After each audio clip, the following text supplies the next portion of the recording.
Hello students, welcome to my channel. आज हम बात करेंगे एनिमल किंगडम के जो 7 to 10 फाइलम है, मतलब 4 फाइलम के बारे में आज हम पढ़ेंगे।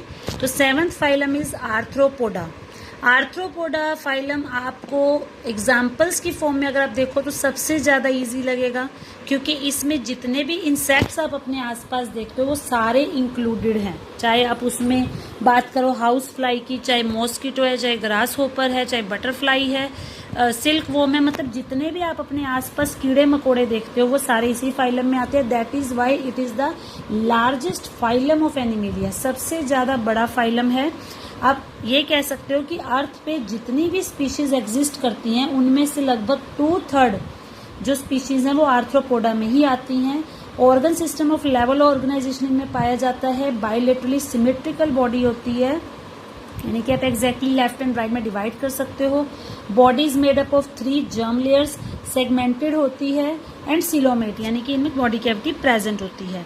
इसके अलावा आर्थ्रोपोड्स की बॉडी के बाहर एक काइटिनस एक्सोस्केलेटन प्रेजेंट होता है। अब ये काइटिनस क्या है, जब हम बायोमोलिक्यूल्स का चैप्टर पढ़ेंगे तब मैं आपको बताऊंगी कि काइटिन जो है ये एक बायोपॉलीमर होता है।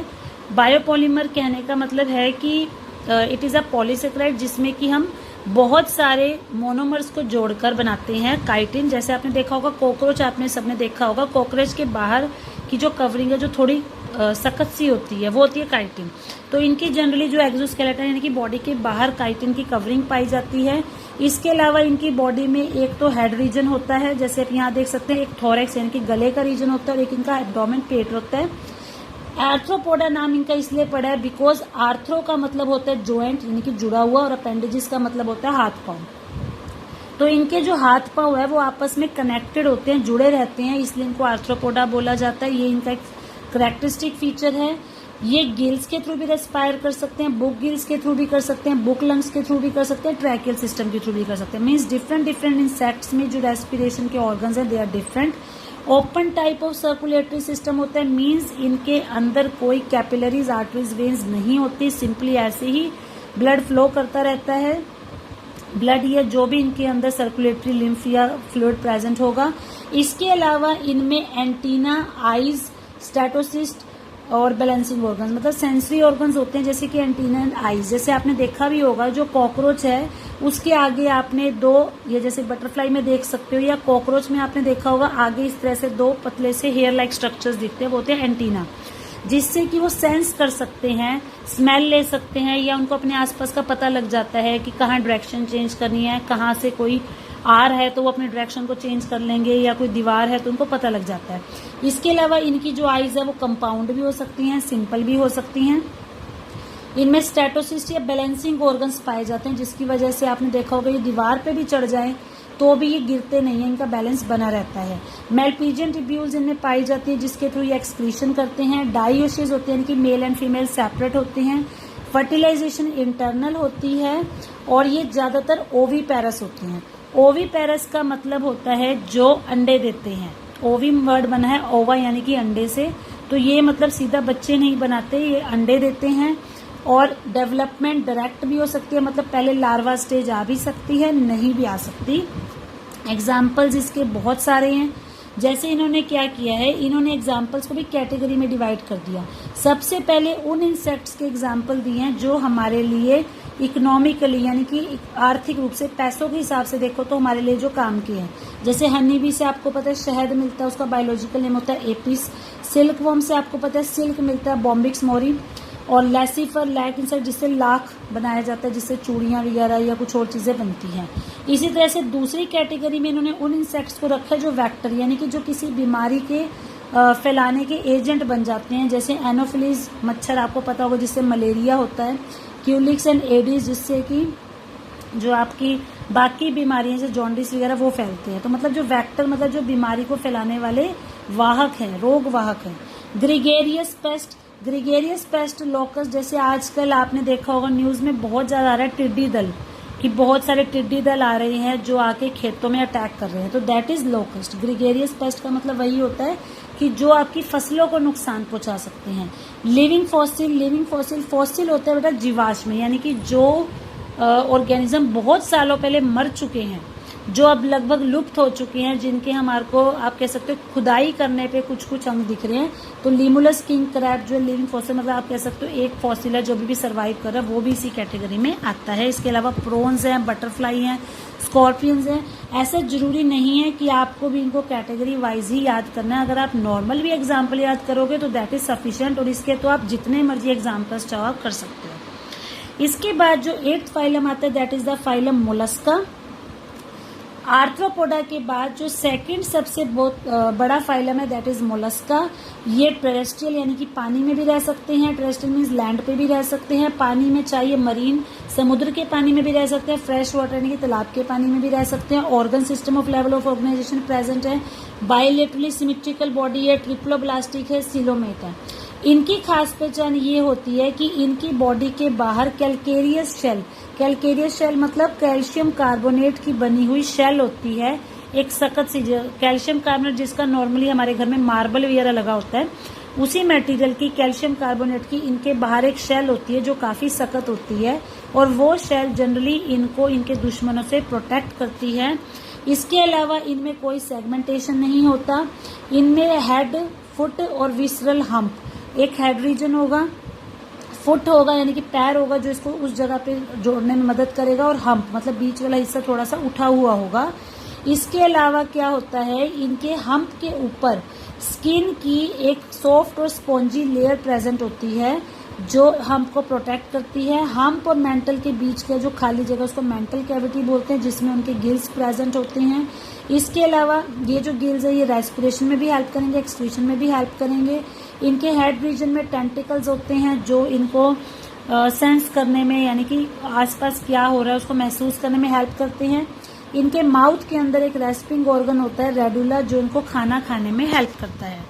तो इनका बेटा करेक्टरिस्टिक फीचर ये है कि इनके बॉडी के बाहर एक शेल प्रेजेंट होती है जो कैल्शियम कार्बोनेट की बनी होती है, जिसकी वजह से वो हार्ड होती है और वो इनको इनके दुश्मनों से प्रोटेक्ट करती है। और दूसरा उसका फायदा ये भी होता है कि कई बार अगर मान लो हम ह्यूमंस हैं, हमने ही मान लो फिशिंग नेट वगैरह डाल के अगर इनको निकाला और कोई न्यू पर्सन है तो उसको पता ही नहीं लगेगा कि इसके अंदर जो है कोई ऑर्गेनिज्म भी हो सकता है। मतलब बाहर से देखने में बिल्कुल ऐसा लगेगा जैसे कोई शंख है या पत्थर है, लेकिन इसके अंदर ऑर्गेनिज्म छुपा होता है। तो मतलब ये इसको प्रोटेक्शन प्रोवाइड करते हैं। तो जैसे पाइला, ऑक्टोपस ये इसकी कैटेगरी में आते हैं।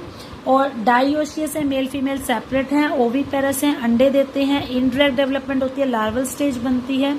एग्जाम्पल्स पाइला है, ओएस्टर आपको पता होगा जो सीप और मोती होता है जिसमें से मोती निकलता है, सीपिया, कटलफिश, लॉलीगो, ऑक्टोपस, कोई भी आप 3 एग्जाम्पल जिसमें से आसानी से याद कर सकते हैं।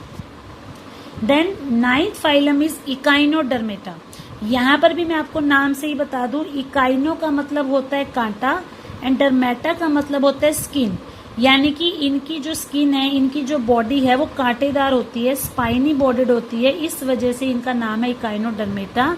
और इनके शरीर के अंदर कैलकेरियस ऑसिकल्स यानी कि कैल्शियम की बनी हुई हड्डियों जैसे स्ट्रक्चर होते हैं, और ये सभी मेरीन है यानी कि समुद्र के पानी में पाए जाते हैं। Organ system of level of organisation होता है, और इसमें जो एडल्ट होते हैं उनकी बॉडी तो रेडियली सिमेट्रिकल है। रेडियली मतलब जैसे आप यहाँ देख सकते हो स्टार है, जैसे कि आप इसको कहीं भी अगर अलोंग द रेडियस कट करोगे तो आपको एग्जैक्टली 2 पार्ट्स मिलेंगे। लेकिन जो इनके लार्वे होते हैं वो बायलेटरली सिमेट्रिकल है, मतलब लार्वे को आप सिर्फ ऊपर से नीचे ही कट कर सकते हो, पर अडल्ट को आप किसी भी रेडियस के अलोंग कट करो तो आपको एग्जैक्टली 2 पार्ट्स मिलेंगे। ट्रिप्लोब्लास्टिक बॉडी होती है, सिलोम पाई जाती है, इनमें डाइजेस्टिव सिस्टम कंप्लीट होता है, माउथ होती है वेंट्रल साइड पे यानी कि पीछे की तरफ, और अपर साइड पे एनस होती है जिसके थ्रू वेस्ट बाहर निकलते हैं। इसके अलावा इनका डिस्टिंक्टिव फीचर ये है कि इनमें वाटर वेस्कुलर सिस्टम पाया जाता है, जिसकी हेल्प से ये मूव भी करते हैं और अपने खाने को पकड़ते भी हैं और उसको ट्रांसपोर्ट भी करते हैं। मतलब ये सारे फंक्शंस करने के लिए इनमें वाटर वेस्कुलर सिस्टम पाया जाता है। इनमें एक्सक्रीटरी सिस्टम नहीं होता, क्योंकि जैसे मैंने भी बताया सारे काम करने के लिए वाटर वेस्कुलर सिस्टम है, तो अलग से एक्सक्रीटरी सिस्टम नहीं होता। सेपरेट सेक्सेस होते हैं, मेल और फीमेल अलग अलग है। सेक्सुअल रिप्रोडक्शन होती है इनमें, और इनमें फर्टिलाइजेशन एक्सटर्नल होती है। अभी तक हम ज्यादातर केसेस में देख रहे थे कि इंटरनल फर्टिलाइजेशन थी, यानी कि जो बेबी था वो मदर की बॉडी के अंदर ही डेवलप हो रहा था।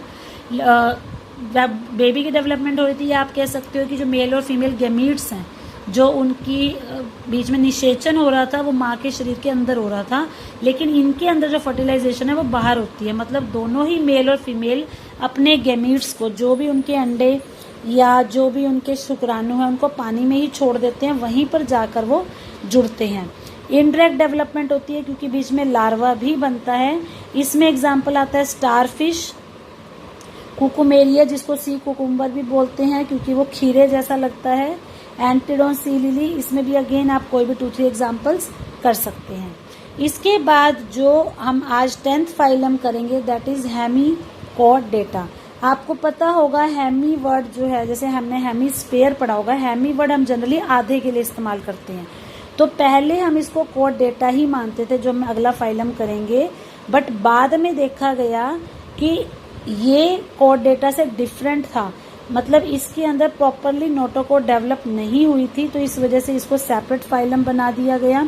इनके कॉलर रीजन में एक स्ट्रक्चर होता है स्टोमोकॉर्ड, मतलब जो नोटोकॉर्ड जैसा होता है लेकिन एग्जैक्टली नोटोकॉर्ड नहीं होती।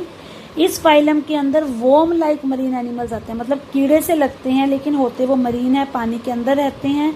Organ system level of organisation होता है, बाइलेटरली सिमेट्रिकल बॉडी होती है, ट्रिप्लोब्लास्टिक होते हैं, सिलोमेट होती हैं। इनकी बॉडी जनरली सिलेंड्रिकल होती है। सिलेंड्रिकल कहने का मतलब है कि ऊपर से नीचे तक लगभग उसकी जो चौड़ाई है वो एक सी ही रहती है। इनके खास पहचान ये है कि इनका जो बाहर वाला स्ट्रक्चर है वहाँ एक चोंच सी, यानी कि प्रोबोसिस बोलते हैं उसको, कि थोड़ा सा हिस्सा जो है नुकीला सा बाहर निकला होता है। उसके बाद इनमें एक कॉलर रीजन होता है, इसके बाद एक ट्रंक रीजन होता है, तो ये इसकी खास पहचान है। ओपन टाइप सर्कुलेटरी सिस्टम है, यानी कि कोई कैपिलरीज, वेन्स या आर्टरीज नहीं होती। गिल्स के थ्रू ये सांस ले सकते हैं। प्रोबोसिस ग्लैंड के थ्रू ही ये एक्सक्रीशन करते हैं। इनमें सेक्सेस भी सेपरेट होते हैं, मेल और फीमेल अलग अलग होगा। एक्सटर्नल फर्टिलाइजेशन होगी, ये भी अपने गैमीट्स को पानी में छोड़ देते हैं, वहीं पर वो एक दूसरे के साथ फ्यूज करते हैं। और इनकी जो डेवलपमेंट है वो इनडायरेक्ट है, मतलब लार्वा स्टेज बनती है। इसमें एग्जाम्पल आते हैं बेलानोग्लोसिस एंड साकोग्लोसिस। तो आज हम इन्हीं के बारे में पढ़ेंगे। अब हमारा जो बेटा लास्ट फाइलम रह गया दैट इज कॉर्डेटा, वो अकॉर्डिंग टू डिटेल या अकॉर्डिंग टू क्लासिफिकेशन हमारा सबसे बड़ा फाइलम है, इसलिए हम उसको सेपरेट लेक्चर में कवर करेंगे।